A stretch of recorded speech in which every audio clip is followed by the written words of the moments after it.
Congratulations on the purchase of your new Maytag washing machine. Let's take a look at how to install it. Here are some of the tools you'll need.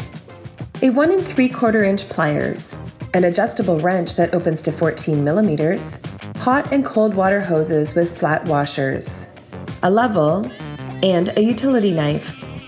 Using your utility knife, make a cut along the bottom of the packaging. Lift the box up and over the washing machine. Warning: this is an excessive weight hazard. Use 2 or more people to move and install your washer or dryer. Failure to do so can result in back or other injuries. Enlist the help of a friend to tip your laundry machine over. You can use some of the additional packaging to prevent the machine from scratching your floor. While the machine is tipped on its back, remove any additional packaging. Tip the machine back into a standing position. Open the lid to find additional materials, including a detergent sample, machine literature, and a drain hose.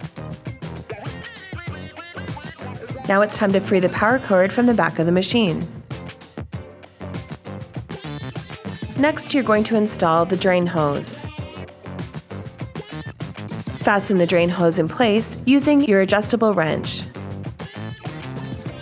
Place your drain hose into the standing pipe.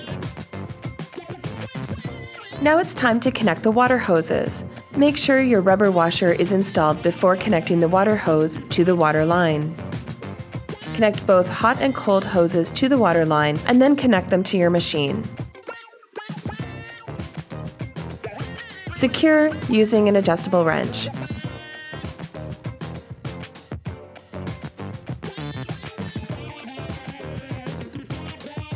Now make sure everything is level.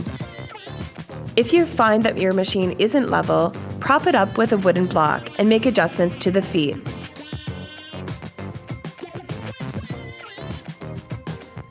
Check again to make sure you're level. Congratulations, you're now ready to use your new Maytag washing machine.